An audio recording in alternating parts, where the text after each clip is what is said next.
I don't know if this is going through. Let's figure this out here, guys. This is like a little surprise setup here for everybody.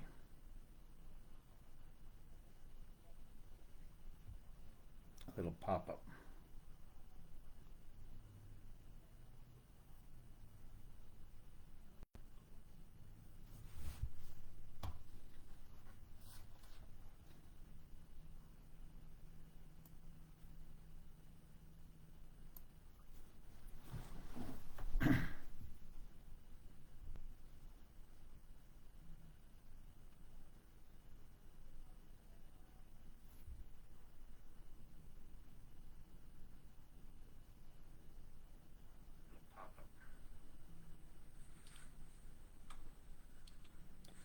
All right, guys. So basically, I got a couple of questions sent out to me today. One of them, which I want to touch base on, I guess there's some rumors going around to people about the election and how the ballots go out. I reached out to the election monitor, uh, Glenn McGordy, and he's going to express his own post he's going to be putting out, I guess, or information putting out that these mail-out elections are held by a company called AAA. From the policies that I understand and the way it's explained to me, there's a list given to them, and it's based off of a generated list from each local. So as far as any of the rumors that anyone's being told that there's an interpretation that someone's going to gain that control of that information or they're going to know which way you're voting, you can pretty rest assured that that's all false information.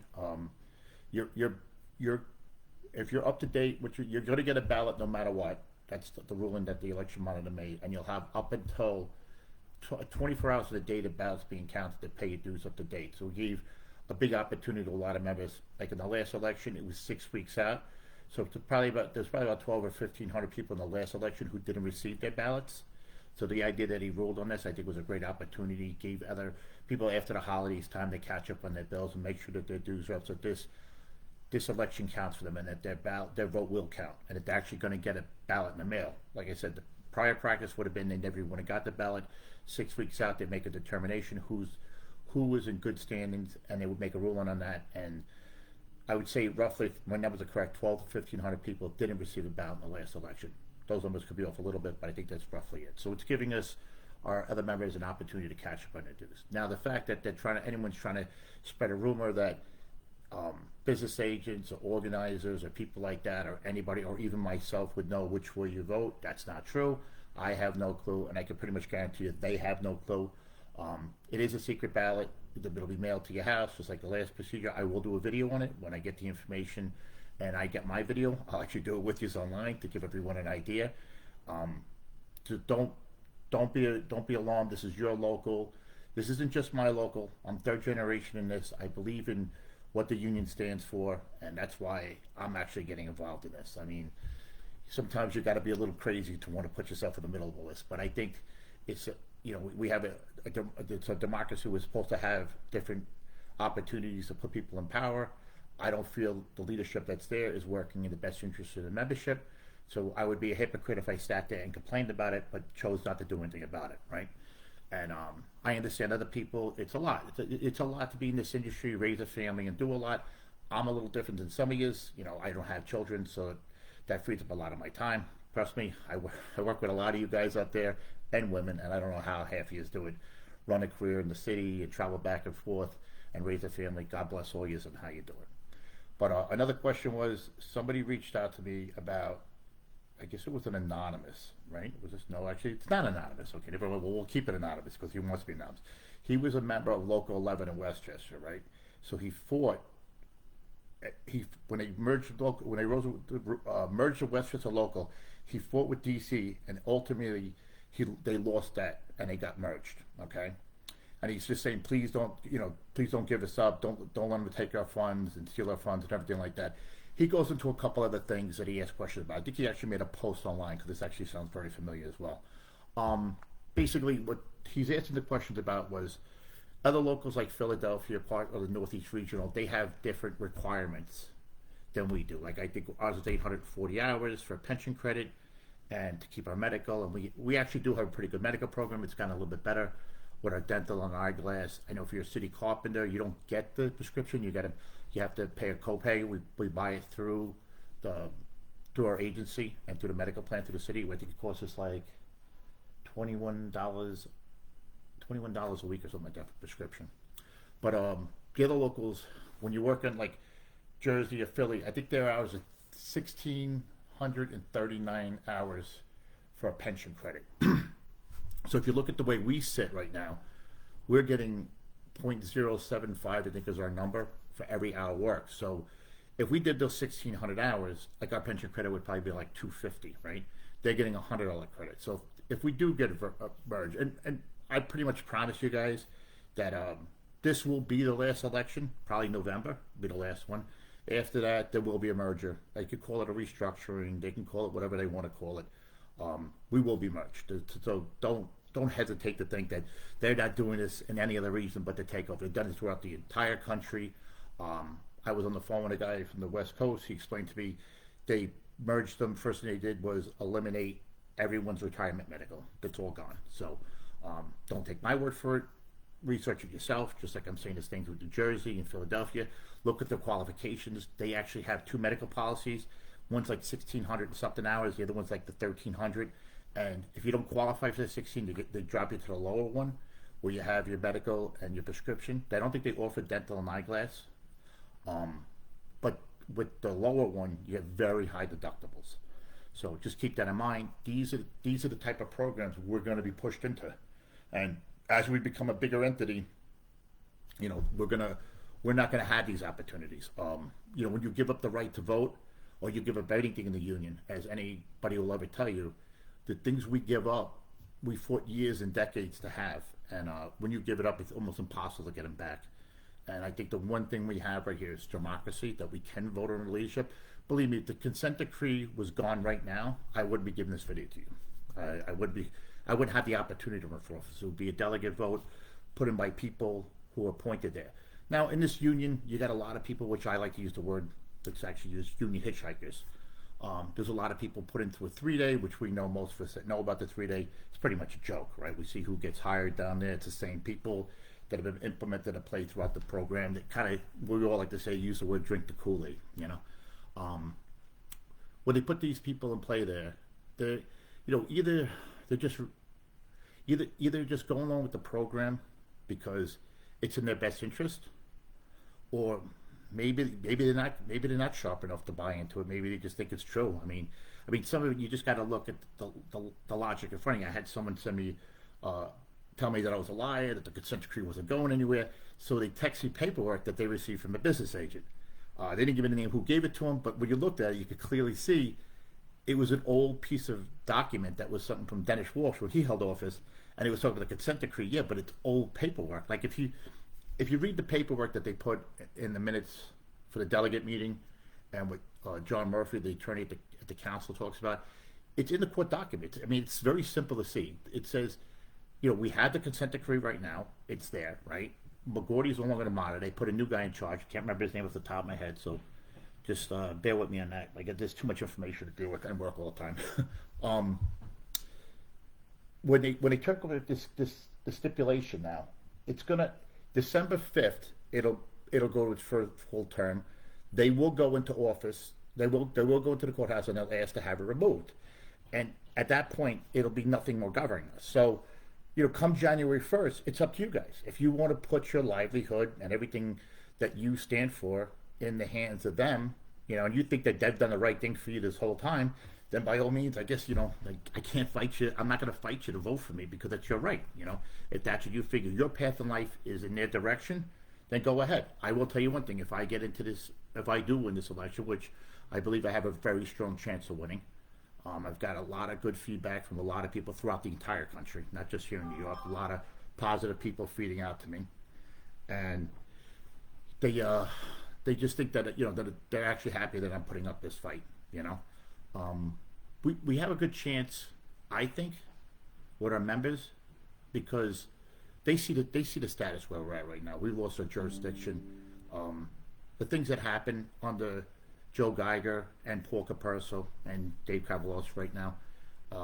Just look at the memberships. The numbers don't lie. And they want to point the finger at COVID, which it's everyone's looking for an scapegoat. But there was a lot of incompetence that went along the way with this, right? Like, so if if people didn't do their job, people should have been held accountable, right? So you can't just even just blame the leadership, but the leadership, how they handle the situations, make a big difference. I had a discussion with a member the other day. I'm not going to name names, but we discussed about. He was telling me, "Oh, you don't understand," and he's talking about public works jobs and everything like that, and affordable housing. I mean, I got a good friend of mine he's a chief estimator for Skanska. Now he's the vice president of Skanska. His numbers are true. Like he says to me, he goes, "Mike, the numbers are the numbers. Like if you can't meet a certain number," he goes, "you're not going to win those bids." You're like the affordable housing bids that went under the 421A bill. Our numbers are so far apart in some cases. We could never meet those numbers. Like I said, I got members texting me for different questions here. So when they reached those things with those contractors, he did say one thing to me that made a lot of sense. He said, "We need contractors bidding that work. Even if we're not getting the work, we need our contractors bidding it." The problem is our contractors are very comfortable in the 30% bubble that they have, so they're not reaching out to go after this work. They're working in this number. They're very comfortable in that number, and they're making a great living on it. The problem is in these other jobs, when nobody's bidding them, right? When you get other companies that come in and drive up a bid, for our own business, let's take it a logic, right? So people are bidding, it pulls the number up, right? So every time a contractor bids it, I'll put an example in. Skanska bid a job one time. He told me they did a job, and when they put the job together, they came in $6 million over the bid. Through a treatment plant or water treatment plant, something like that. Everybody went into a panic. And what happened was they were all hands on deck. They hit the ground. They were rechecking their estimates. They thought they screwed up. But at that point, they were going to pull the bid, right? The number, they came in $6 million less. So they were better off to just eat the bid deposit than to try to take the job. And they went over the numbers and they realized the numbers were good. And they actually did the job and made a profit on it, right? So if more people were bidding these out-of-borough jobs and driving the number up, it would probably stable the number with the non-union start coming up. But right now, if you got guys coming in and you have that workforce and he's paying them $20, $30 an hour, we're nowhere in that ballpark. It's not gonna happen, guys. We're not gonna get that. We could, it's not a race to the bottom. Everyone keeps saying we cost too much money. Don't fool yourself. Union workers always got more than the non-union worker, right? That's why we became union, right? Like, I could talk to a union worker. How long would it take us to talk to a non-union contractor and walk a job site and get people to join a union? I mean, who wouldn't want to join a union, right? So we get into it. You get benefits, a pension, and a better way of life. And that's what we're marketing here. It's our skilled labor. I mean, our safety records speak for themselves. There's a lot of things that politicians could be helping us with. I think a lot of the stuff we waste on money on some of this stuff isn't working. It just doesn't. We're not gonna meet that number for them. The square footage from the concrete. I should really have someone here, the secretary, taking care of it. Oh, that's right. Here's one of our members just said the thing. How come COVID didn't affect the non-union contractors? That's it. He's like this. This is one of the members that sent us right now. He goes, if one of the blah blah blah. He goes like this. Yeah. So you're right. The union our leadership uses COVID as an excuse, right? Non-union grew like wildfire during COVID. So how come it affected us? Would it only affect union contractors? That's a good statement from one of our members. Very good. Here you go like this. 1 year. That's right. He goes, all right. So here's another thing we're going to talk about. So someone's asking about the stipulation in order, what to do. All right. This is a very good question. So he said, what would I do? Well, this is one thing I'm going to tell you right now. December 5th, that'll happen in. If I take office, right, I think the following delegate, if I win this election, the following delegate office is when they swear me in. That first delegate meeting, I will put a motion on the floor for the delegate body, and it states in that stipulation in order that we can ask for either side can ask for a 1 year extension of that stipulation order. That will be my first order of business. I will fulfill that first campaign promise. I will get an extension on it. That gives us a time so we don't have to worry about anything. We're not fighting with the international. We're not fighting with anyone to take us over. And with that, then we'll sit down with the attorneys and we'll negotiate a fair agreement with the government. I think a one man, one vote needs to stay here. We need to always be able to hold our leadership accountable. Without that, you fall into the same thing of everyone else. If everyone's appointed like delegates from the council, half these people that work at the council, I never saw them at a union meeting until they got the BA jobs. And they become trustees and delegates because it's convenient for them, right? Because they're in the building. And they become presidents of locals because they're in the building. The only guy that I can really tell you that I knew that ran the local phenomenal and worked in the field, put his tool belt every day was Levi. Levi was probably one of the best union carpenters I worked with, and probably one of the most appreciative guys of the union. He worked non-union majority of his years, and I don't agree. Me and Levi do not agree on political stuff and a lot of stuff in politics outside the union. But one thing we could say is that's a guy that would give the shirt off his back, and he did what he had to do in the field and went down there and ran the union and ran it well and ran a bagpipe band. And let me tell you something. Many of funerals, unfortunately, at my age, a lot of people when they passed away, Levi would have the bagpipe band there, and he actually went above and beyond. But what I'm just trying to say is a lot of members wouldn't do that, and like a lot of them were appointed, and if they're appointed to those positions and those jobs ended, you'll see them disappear, just like everybody else. A lot of them are there because they got a good gig, and they can add on to it, right? They got a double pension. A lot of them are retiring with a pension much greater than ours. Like I would say, the majority of the rank and file that work in the field, they're lucky they walk out of this business with a $3,000-4,000 pension. They'll be very lucky to walk away with that. You take some of our members that work at the Javits Center. Some guys that I know, they work, they do their 1,000 hours a year. They have some side businesses. One guy has a couple of laundromats. The other guy I know owns a dog grooming business with his wife. Someone else I know has something he does with computers. I can't remember exactly what it was. Don't hold me to it.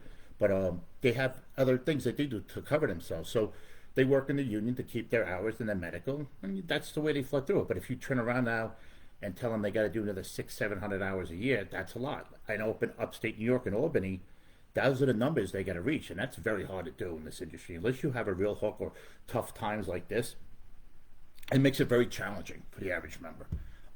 The other thing we gave up, which I didn't understand, is when they turned around and when we had the thing written in our contract where out-of-towners were matched.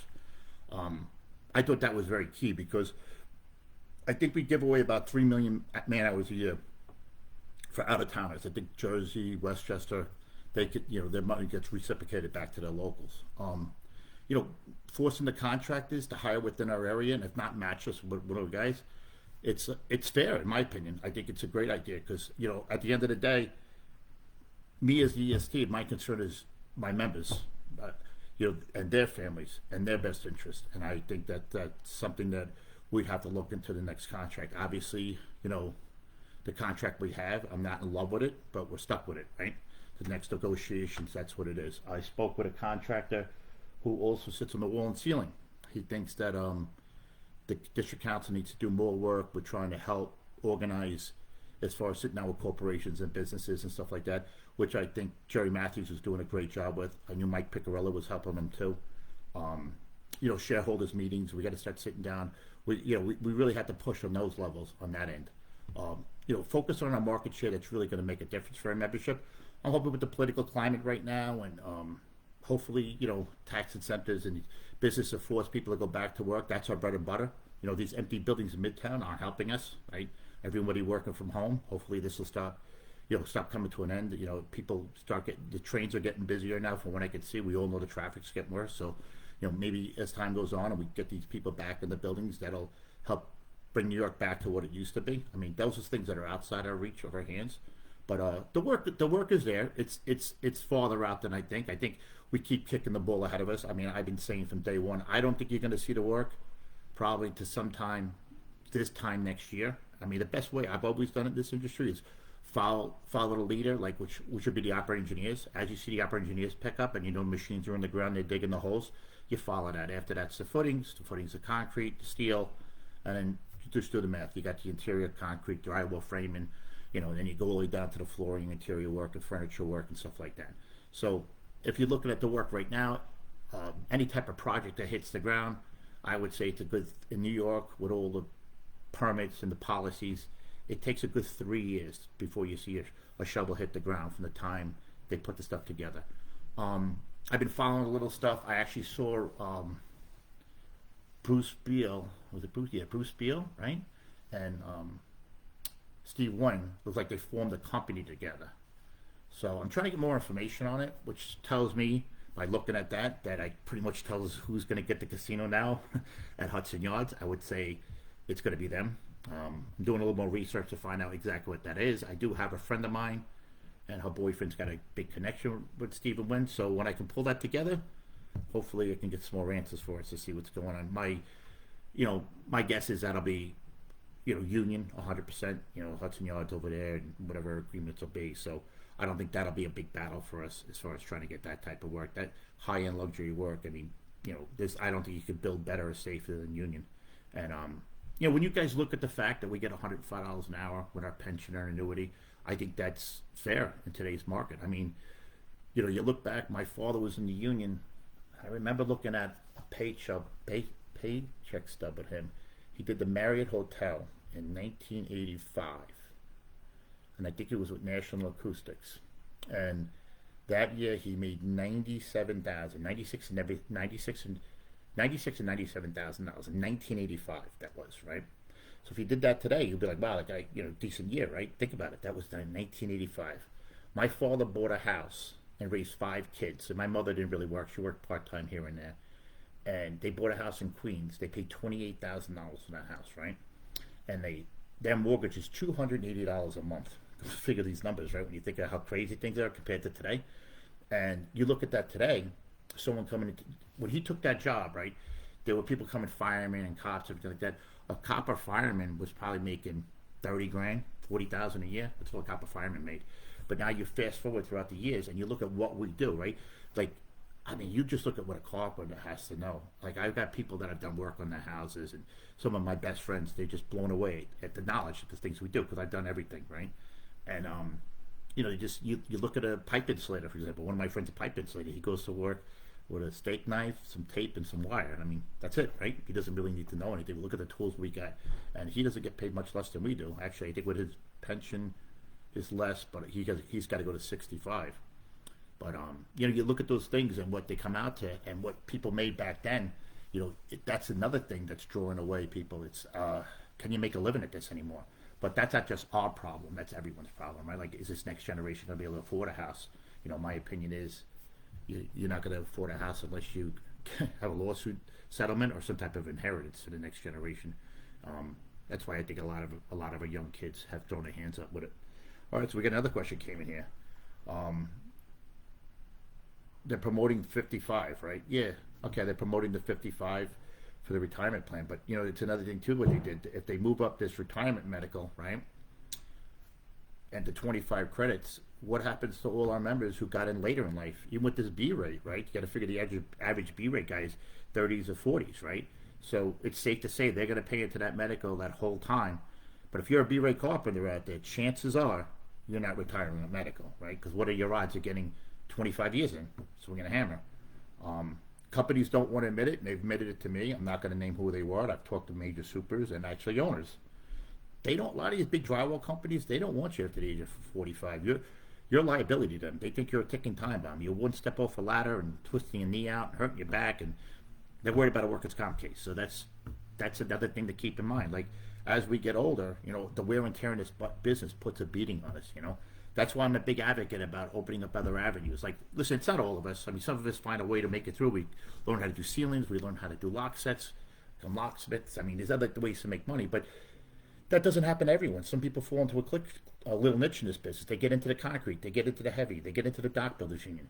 And those businesses are hard on their body. It's easy when you're younger, but when you get, working in the coal, working the element your whole life, by the time you're 55, believe me, guys, it comes quicker than you think. I'm 53 today.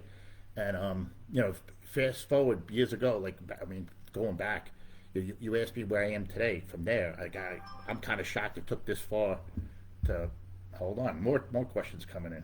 Too many guys at the council keeping a job in the, oh yeah, the other guy goes like this. Too many guys at the council couldn't keep a job in the field. How are they going to get us to work?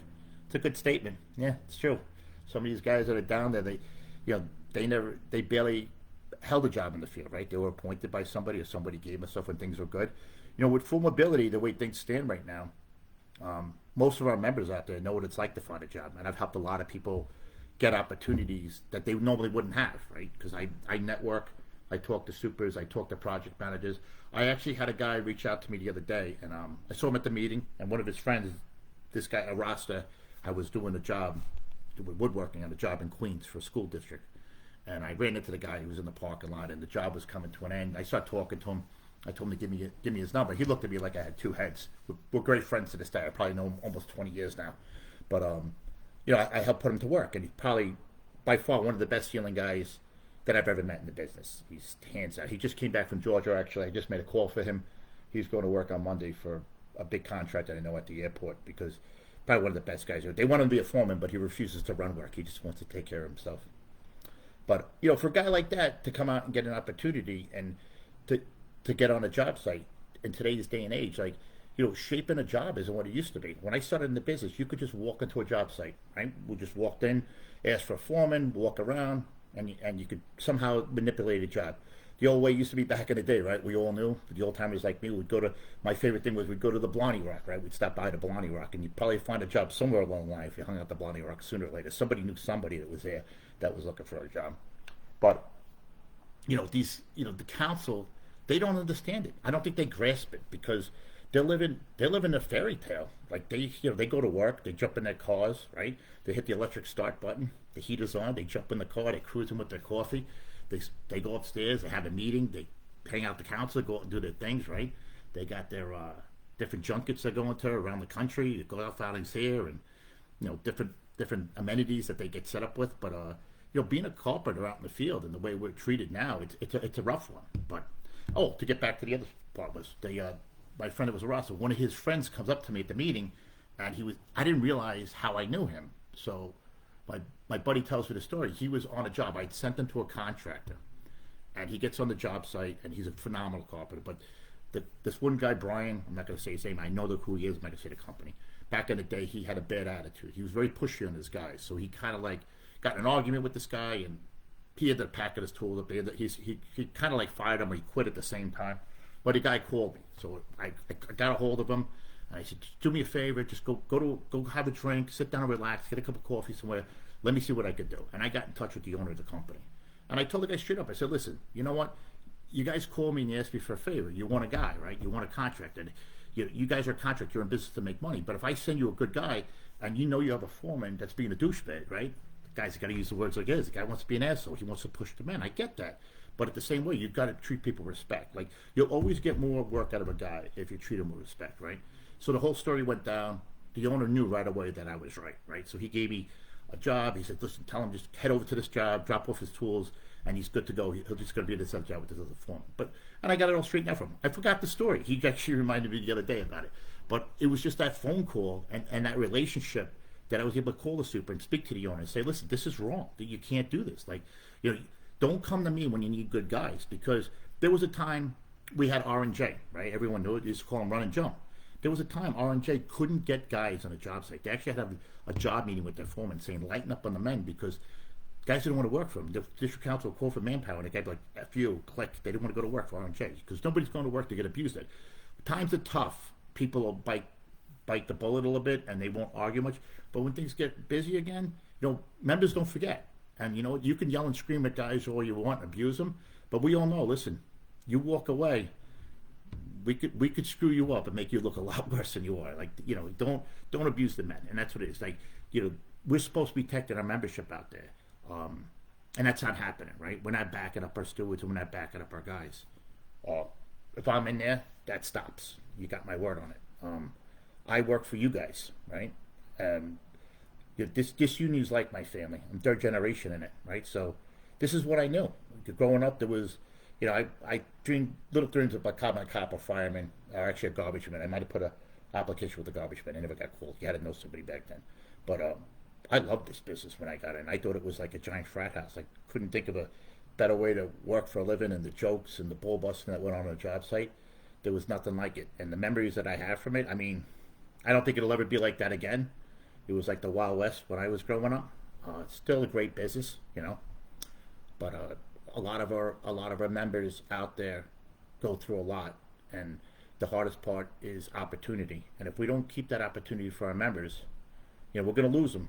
And we're going to lose the good ones too. So we have to find our market share. We have to focus on the stuff that's going to matter. We got to hold our politicians responsible. The way the stuff that works with these PAC funds, I'm not going to get into what I believe in and what they believe in is right or wrong. I do believe people need to be held responsible. And politicians are politicians, right? They tell us one thing one way, and they tell us one thing another way. And I've had people from the council explain it to me. Eddie Williams used to say to me all the time, he would say, you know, I could give you 10 good reasons about the guy on one hand and 5 good reasons on the other, right? So we have to, they got to please a lot of people, right? That's how they run. That's how they hold office. So we can't really count on them. What was the other questions we had here? Let's see. Let's see what you get. All these people are sending me right here. Anybody have any questions? Please send them in right now. There we go, right here. This is another one asking about our medical and dental. Listen, guys, all that stuff becomes marketable when the hours come in, right? I think our main focus right now would be is keeping our medical for our retirees. That's going to be my number one concern.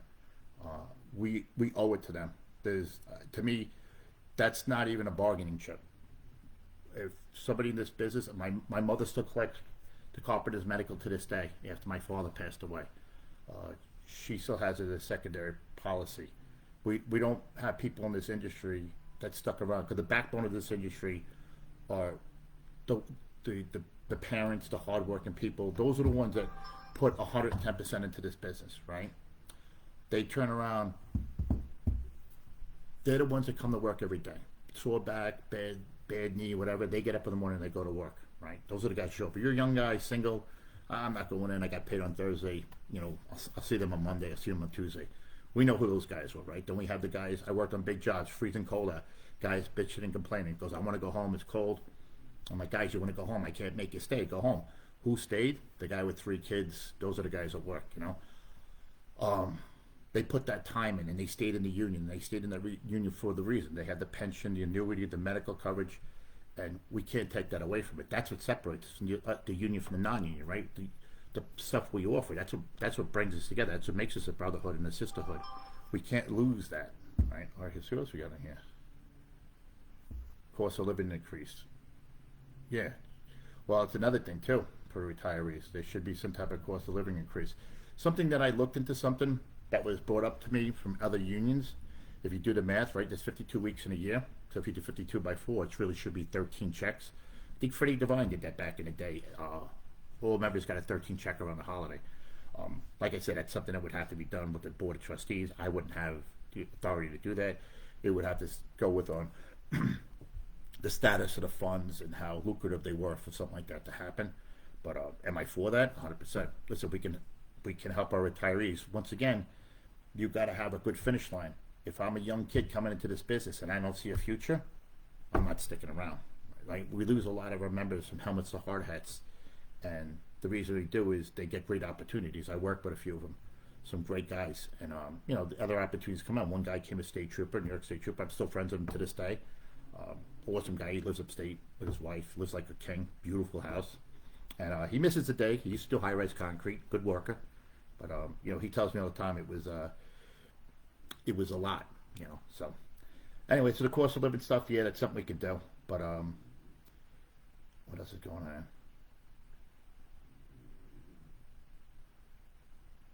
Yeah, it's a good thing right here. Someone's asking about the training at the school. Yeah, well, I'm a certified OSHA instructor, and I do all that stuff. Yes, we should really be doing more for our members to get trained more like this. We're in a day of virtual reality, right? COVID did one thing to us. We can run businesses now from our phone. There's no reason why our union meetings or our training meetings at the school can't be done by a phone or done on a computer like this. There's a lot of our members who have obligations when they get out of work. They have their families, they have kids, they have sport events that they want to be with their children. To do this on a computer could save a lot of time. That's why Click Safety does so well. If anyone sees that, I did a promotion for Click Safety. They actually asked me to do something for them. And one of the reasons that a lot of people try to use Click Safety and they'll pay out of their pocket is, trip down to the school, you get out of work 2:30, you got to wait for class to start at 4:30, and that does a lot for a guy. If you could take that class online, that's a huge thing. And even now that I'm when I teach first aid CPR now, we could do the promo class for bloodborne pathogen. I could teach all of that to you online like this on a video, and then I have one class in person where you come in and actually do the chest compressions and the bandage wrap, because that stuff you have to be done. I have to watch you do it and be done to certify you to the American Red Cross. So we could streamline a lot of things, and I think using this type of training would be a great idea. Why not? We have the technology, right? Same thing with our union meetings. If you want transparency and you want accountability, this is how you do it. You got to make things convenient for the members, because members want to be involved. But sometimes people have priorities in their life. So, if I have a meeting or have an informational meeting and I do something like this and I give someone an opportunity, they could just click online right now, listen to this on their headphones on the way home from the train. People will do that, but people will take the time out of their life to try to shuffle things around. Or in our situation right now, our work is very broad span, right? We're spread out because we're really a district council. We're really in one local, but we'll work at other locals. There's a lot of work going on at the airport right now, which would make difficulty for people to come into a union meeting, or for people to come all the way from JFK Airport and head all the way into the school to take a class. So if we could accommodate them by doing things online, that's a great idea.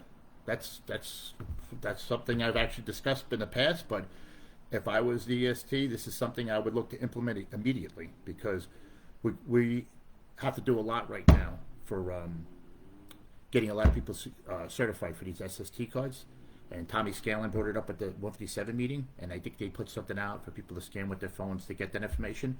I think you guys can go on the Carpenters website and find it yourself, so if you need that information.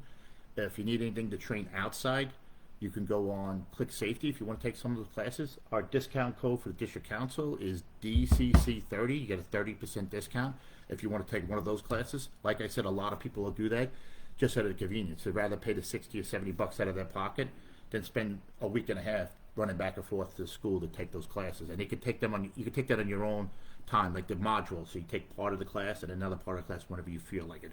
On a Saturday, Sunday, 3 in the morning when you wake up. If you're like me, I go let my dogs out at 2 in the morning. Sometimes I can't go back to sleep. I'm taking classes online.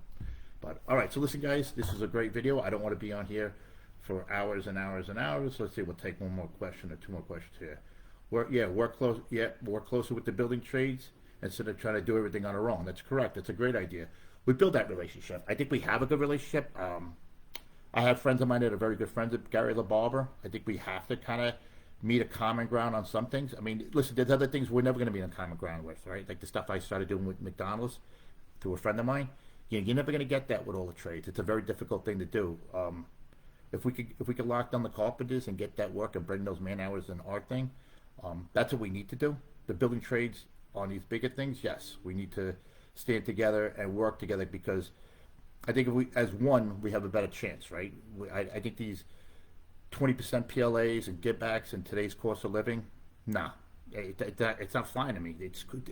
It costs so much for our members to get to work and to sustain life. Like, listen, when I started in this business, you could go for $1.75 or $2.20 to $2.25. You can get a bacon, egg, and cheese and a large coffee, right? Today you go to the same place, it's $13, $14 for that same thing. So, you look at what an apprentice gets paid now. Their opportunity after 5 years, they're making good money, but first year apprentice making $20 an hour. I think you can make that now at Starbucks or Dunkin' Donuts, right? I mean, they're not learning a trade, but just saying that that kind of money, and if not everyone has a lifestyle where they're living at home. So if you're trying to raise a family on that, God bless you. I don't know how you do it, but there are members out there that do it, and God bless them. I guess they're coming in. They must really love the trade because they see the opportunity. But all right, guys, I'm gonna let you all go, and you guys have my instant message. So by all means, please send me some text message, personal things. If you guys want to be kept anonymous, I'm more than willing to do it. If you don't mind me using your name, I will. But just me, your anonymity stops here. I will not. Okay, look at it. No, I got one other question here. What the hell? All right, they pretty much got that. They're asking about good looks, another borough rates. Yeah, the borough rates are killing us. I discussed that. Getting killed on vacation and annuity. Yeah, I know. The hourly rates. This guy's just discussing to me about what it's killing him, and yeah, his vacation check was like nothing, and he's getting killed on the annuity. These are the type of jobs that they have us taking, and the council, when they voted on their pay raises, they went off the GCA contract. Look at the percentage of people that are actually working in the GCA contract, and that's what they jumped on to go up just to get that little bit more out of it. And now we're gonna throw on top of it the congestion price. Well, Looks like the congestion pricing is not going to happen. Looks like Trump put a stop to that. But it just goes to show you people's mindset is, right? Like, they want more, right? I guess everybody does. It's greed, right? That's what we're up against. That's what non-union is all about too. Everybody wants something for free, right? We take, right? But you know, for our members that are out there and the outer boroughs, like this guy's saying, you know, he took a cut on his annuity and a cut on vacation, you know. And my brother did a job on the outer boroughs one time for a Rolex building, and they put a fish tank in the middle of the building, and some of the fish were $300,000 for the fish. And the iron worker was flipping out. He's like, I took a 20% pay cut, and they got a $300,000 fish floating around the fish tank. Something to think about, right? And Rolex never even put up anything on the outside that identifies as a Rolex building. It's like a private entity club for Rolex in Long Island City. But they got a company that sells multi-million-dollar watches gets a 20% PLA. Well, I guess if you know the right people, you can have anything. All right, brothers and sisters, listen, anything else, you guys reach out to me anytime. And you guys know how to get in contact. You can instant message me anytime. If anyone has a problem on a job site and you just need some information or something about safety, by all means reach out to me. I'm always available. All right, guys? Have a good one. Have a safe weekend. Bye.